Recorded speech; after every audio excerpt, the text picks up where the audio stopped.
Forward, 8.4, Council House Building Programme Update 2023. Ms Clandillon again, please. Thank you, Provost.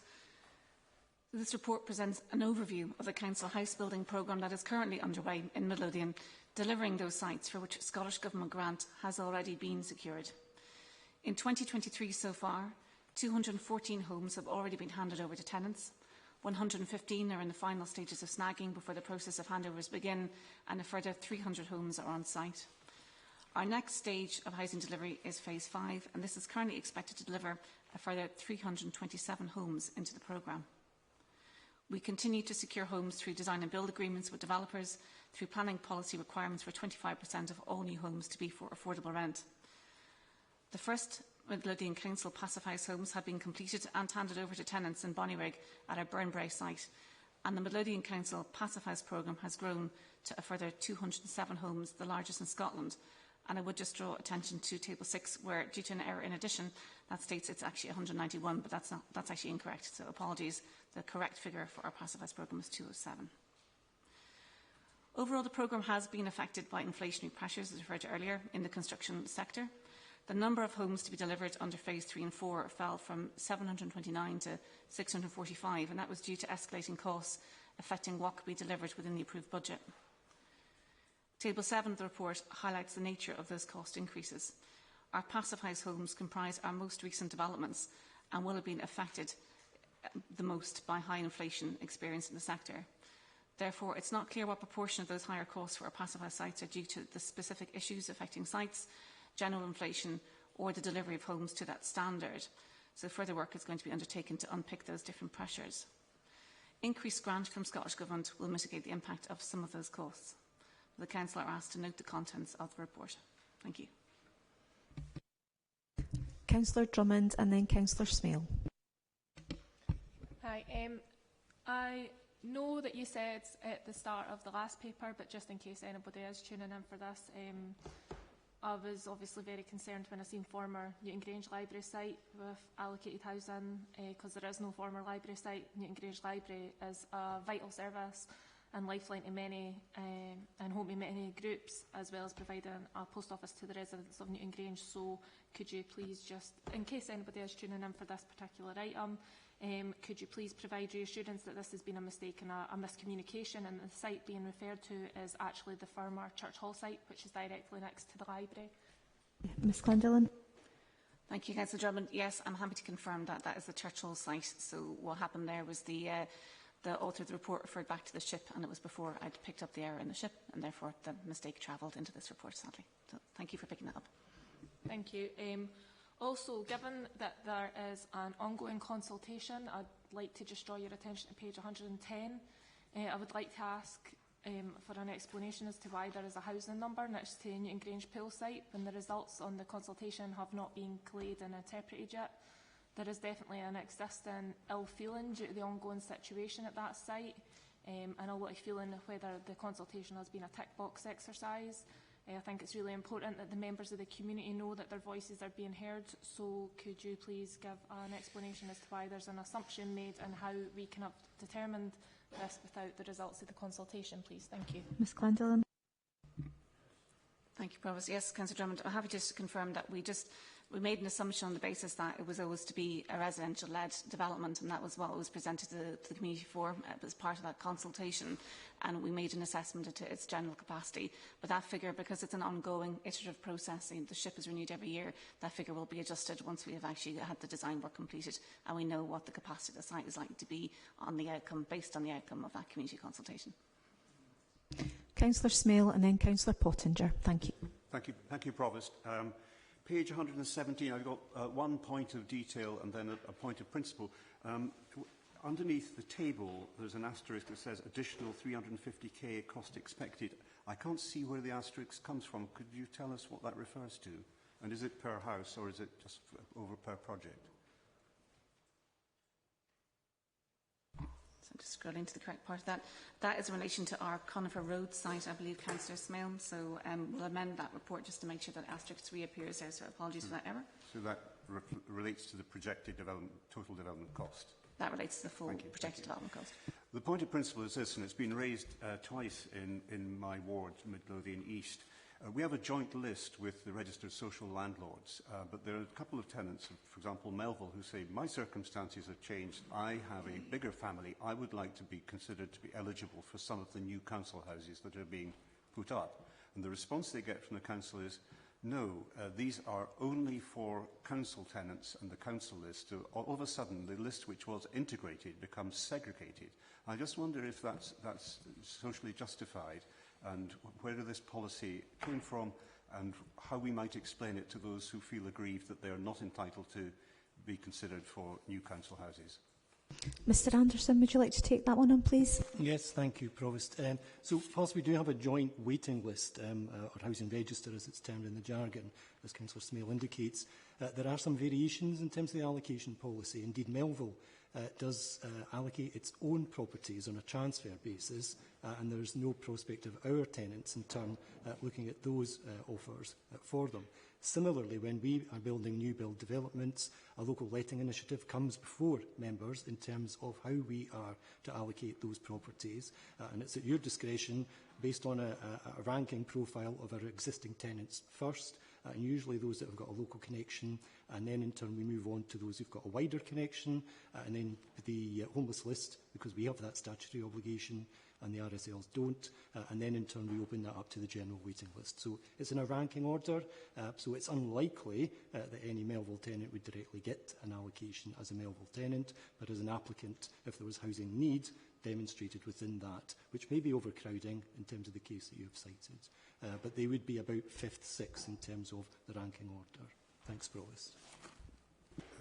Thank you very much, Kevin.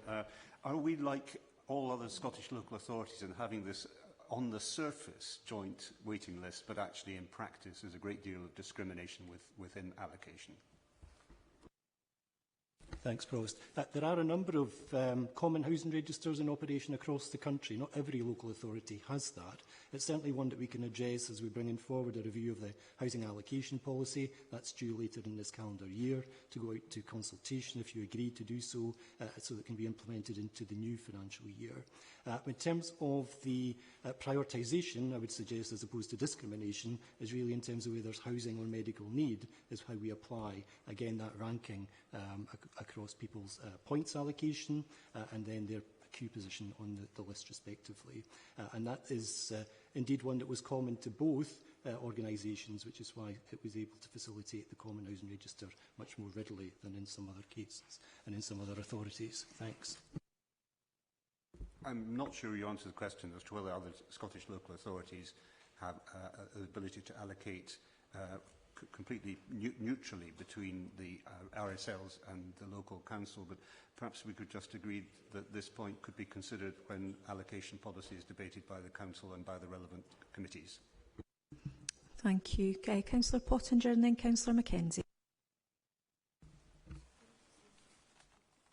On page 113, and the first bullet point, if we want to call it that, was Newton Grange Church Hall site. Current proposals for 6 homes, currently 5 approved in principle. This site has been considered for off-site modular construction. A wee bit more information on that, please. Off-site modular construction, is it 1 bedroom, perhaps 2 bedroomed? Is the number changing from 5 to 6 if we use modular? And are we using modular units in any other of these proposals, or is it only this former Church Hall site that's been correctly referred to? And on page 1110, when we did put in Newton Grange St David's library site, this is to be formally deleted from the words, because it isn't a former library site, and as Kelly Drummond's already said, Councillor Drummond, that there is no former library, and the strength of feeling in the community for the library, in the heart of the community, and the previous petition of 2,640, which I do have a copy of, I can pass on to yourselves. But when the libraries are being considered for awards, and the vital service that's been even documented in the current Midlothian Older People's directory that's just getting presented right now in Dalkeith. and the strength of the feeling of the former library. So I just don't even know the protocol for this. With that being do we actually just then amend the report on table 5? And it's correct that Newton Grange Main Street, the further 153 item for 20 units. Again, how do we get to that figure? You know, and the public consultation has already been referred to. Do we take the findings of the public consultation first before we decide if it's going to be mixed retail, maybe office, maybe housing, or is your figure based on the whole of that space being used for housing only in your figures? And again, the question would be, as modular units being considered for that? But it's right to take the Newton Grange town centre or village, town centre, you know, terminology. It is a small town and a large village, somewhere in between the two. But it's right to take that consultation, and it's democratic consultation that's out in the community. And I'm aware of the work that's going on for many years, for not as many years as Dalkey Town Centre regeneration, correctly, but for the Newton Grange Town Centre regeneration, and working with partners in that regeneration, including the Church of Scotland and the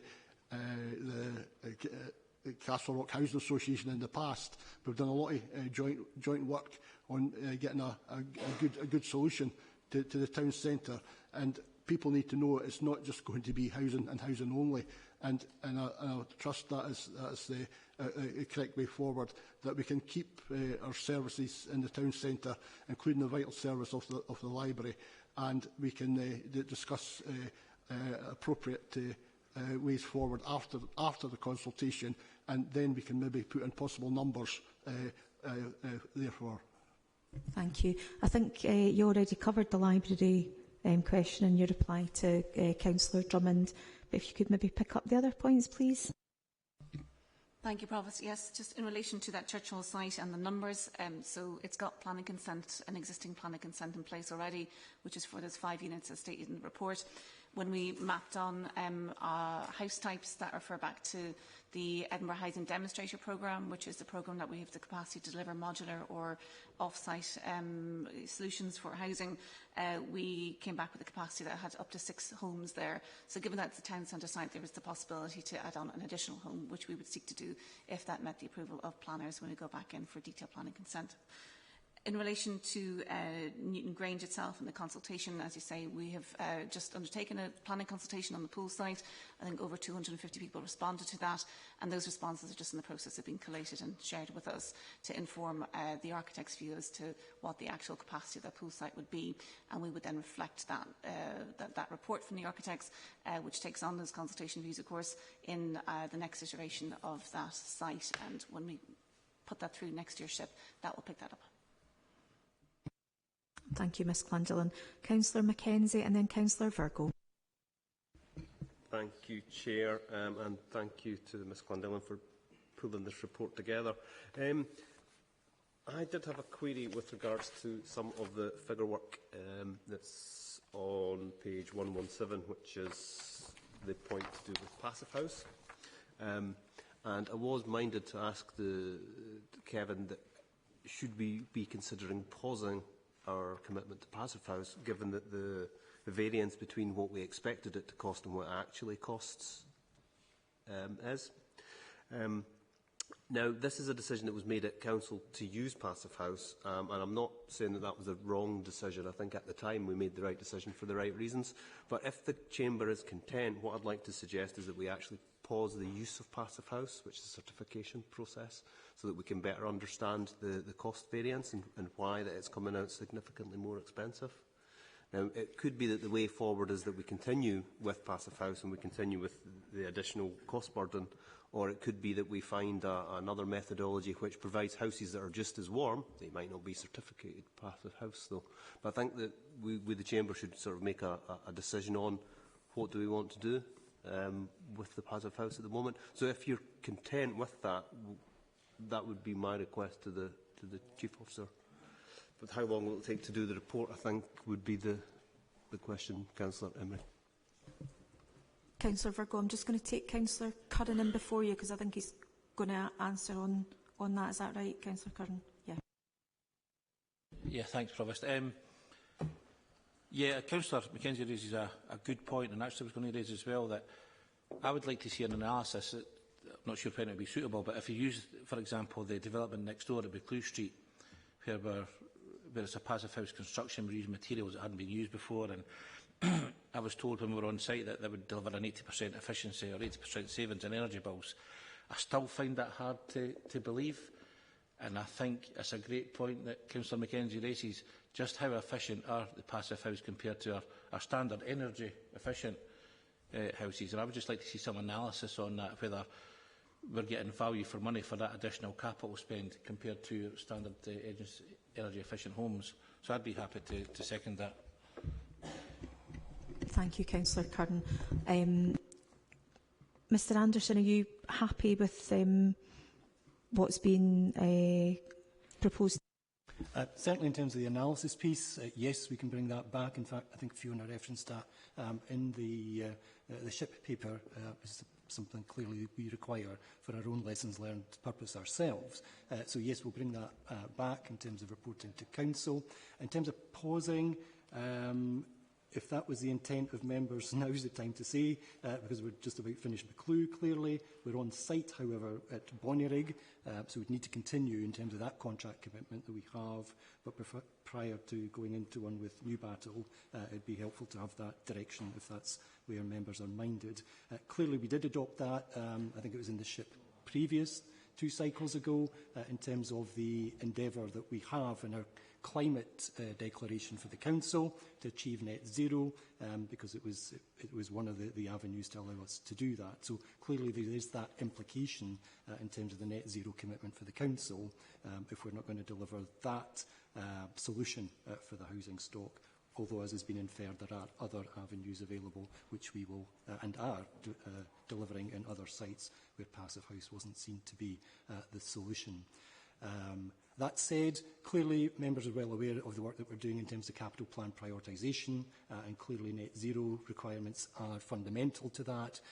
So I would probably suggest that whilst we're doing a range of workshops across the different asset themes, we might look to add one on relative to net zero and the climate change, because clearly that does cost us to some extent as well, and needs to be taken account of, not in isolation, but across the whole range of other capital demands that the Council has. Thanks, Provost. Yeah, thank you, Mr Anderson. I think what we're saying is we're looking at pausing, not stopping, just pausing, reflecting, looking at the information. And Councillor Mackenzie, perhaps you could just come back and confirm that's what I've said is what you think, and make reference to the 2 sites that Mr Anderson was talking about. Thank you, Chair, and thank you to Councillor Virgo for allowing me to start back in. Yeah, just for clarity, I'm not meaning that we should pause a current building site. I'm thinking we should pause any further commitments. So the ones that are in the bag, so to speak, are safe. So as they used to say in Bullseye, your cash is safe. Councillor Curran, are you happy with that as well? Sorry, Councillor Milligan, I'm going to take Councillor Virgo first because he has been waiting a while and been very patient with me, and then yourself. Councillor Virgo, please. Thanks, Provost. Patience is one of my strongest virtues. I think my wife would disagree. I was actually wanting to kind of talk on the same subject. Admittedly, not taking quite the line that Councillor Mackenzie had, but I'm fully kind of on board with that. I suppose my question was kind of slots in the middle ultimately, because it is more about the ones that we have already built, or are in the process of building and will therefore finish.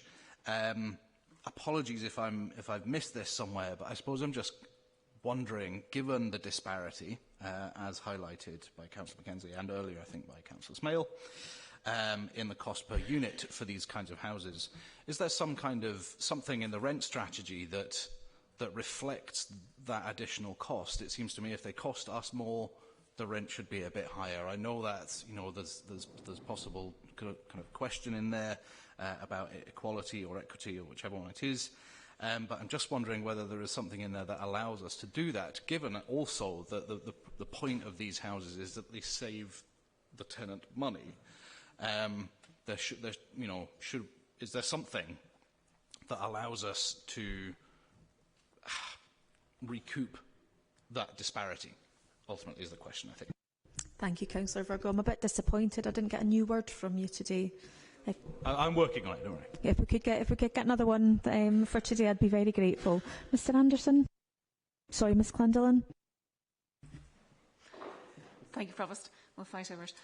So there is indeed a difference in the rents charged for new build as opposed to our existing stock. So I think Mr Anderson can probably come in and give with some more detail. But I did just want to flag up the fact that there is a difference, and that reflects the fact that new homes are obviously more expensive to build, but also cheaper to run. I just want to pick up on a previous point, which also feeds into your question, which is we will be undertaking post-occupancy evaluation to establish, the performance of these buildings. And the reason why we go through the Passive Trust certification is because what that allows us to do is it guarantees the performance of the home and the energy use that is actually meant to be used within those buildings. It is a guarantee, and that's why we certify it. If we just did it to, the principles of Passivhaus, you don't get the guarantee. You certify it, you do get the guarantee, and that means that the use of energy should be hitting the 80% reduction of your baseline home. So our tenants should absolutely feel the benefit of that. I also just wanted to draw your attention within that table that sets out the differences in costs. You'll see Cockpen Terrace, which is site 117. So that is not built to passive home standard, but it is built to a very high energy efficiency standard. So as set out within the footnote there, we've got triple glazing, which you get with passive homes, air source heat pumps, as well as a heat recovery system and PV panels as well. So it's as close to passive as you get without being certified, and you can see that the cost per unit of that is 302,000. We've just handed those over to tenants, so they are recent as well. So the gap between what is passive and what is not passive is not as significant as you might think. And I think we do need to be wary of the fact that quite a lot of our sites that we deal with will have site-specific issues that feed into the overall cost of these, and also that inflation has hit all of our more recent builds as well, which is what our Passivhaus programme is picking up on, which I just tried to emphasise in my summary report at the start. So, our older sites like Morris Road won't have seen the same level of inflation that the sites that we are currently on site with will have done. So hopefully that's helpful, but maybe Mr Anderson just wants to give a little bit more detail around the rent setting strategy, or sorry, our rental strategy in relation to the two sets of buildings. Thank you, Ms Clandillan. Mr Anderson, do you want to come in? There's nothing more to add. Thanks, Provost. Thank you. Councillor Virgo. Thank you. Just a follow-up on that response, Fiona. From my clarity, you say that the Passivhaus certification offers a guarantee of who's guaranteeing what, and is that what does that mean? Ms Clandillan. Thank you, Provost. So when we when we take on the fact that the project is going to be certified, we have to send all of our drawings to a Passivhaus certifier. It's almost like a secondary building standards process that we go through, and the performance of every component that we put in, the build-up of the design work, every element of specification has to be approved, and it's put through what's called a Passivhaus planning spreadsheet, in effect, that tests basically the efficiency of each of those elements. That would ensure that in terms of the energy efficiency and the membrane that you're creating in terms of air tightness, that we are creating the air tightness of that home, which means that we're not, in effect, leaking heat or letting cold come into those homes. So the performance of the house is guaranteed through that certification process, because every element of the specification and the design and the build-up has also been signed off in terms of delivering that for us. Go on, Councillor Virgo. I know you want to ask. I'm so sorry. I'm still not getting... does that mean that we, as the council, as the landlord, are guaranteeing that tenant that they will have 80% efficiency, even if they leave a door open? Do you know what I mean? That's what I'm getting at. Thank you. No, I think what it means is that in terms of the design and the engineering of that home, what we are getting as a landlord is a guarantee that the home will be, its performance will be to a Passivhaus certified standard. So in terms of the energy use of that home, and that's what they're guaranteeing, the energy use of that home will be the 15 kilowatts per square metre per hour, which is what the standard is for a Passivhaus certified home. So it's in terms of what the energy use of the home is what is guaranteed. I've now forgotten. I think it's Councillor Curran. Thanks. Just I just want to clarify with Mr Anderson, any unintended consequences of this pause on future sites? Obviously, we don't want to delay any future sites for house building. Is there any sites identified, or any way we can have this analysis quicker if it means a cross-party working group, or what sites are affected? Mr Anderson. Thanks, Provost. Beyond the 3 sites which are listed in the paper, we haven't gone beyond that at this stage. So clearly, as Council say, we continue through to completion. And obviously, Buccleuch Street is due to come to us at the end of this month, which then allows us to start to do some of the lived-in experiences of the tenants. But clearly, in terms of the empirical evidence, the data collection of our compliance, we'll have that from day one. So the cost element we'll be able to bring forward at an earlier stage, and we probably need to revisit that again once, after the first year of defects, what the lived experience of the tenants has been, to inform members as well. Thanks. Thank you, Mr Anderson. So Councillor Curran, if you want to come back just briefly, thanks, Provost. So obviously we want to avoid the unintended consequence of a delay on any future house building site, and if it means that we need to formulate a cross-party working group to try and move that on or get that analysis quicker, I'm sure we'd all be happy to do that. Mr Anderson. Perhaps to be helpful, Provost, maybe suggest to BTSG in that instance, because we appreciate there are a core group, but all members have access to that group also. Councillor Milligan, then Councillor Smale, then Councillor Cassidy. Right. Okay, Councillor Smale. Yes, just trying to close off Councillor Virgo's line of inquiry. Fiona, there is a guarantee. A guarantee by whom and how much money do they have if we were to claim, or is it just a further form of certification and we just face east and pray that it actually works, unlike many heat pump schemes? Vandelin. Thank you. So it is a performance guarantee. So that certification process is there to eliminate what we would call the performance gap. So in relation to anything that is not certified, it's possible for a developer to say a house will perform in terms of energy efficiency in this way, but unless it is certified, you don't get a guarantee that that is going to indeed be the case. So the certification process is to eliminate what we call the performance gap between what the house should be doing and what the house actually does for our tenants. And the elimination of the performance gap means that what it should be doing is exactly what it is doing. And the way that we look at that is through post-occupancy evaluation to look at the energy use of the home, which is something that we will be doing with our new homes. Yes, I hear you. That sounds like a certificate, not really a guarantee backed up by a bond or by a balance sheet of a developer. Yes, that's correct. So if it doesn't work, we whistle.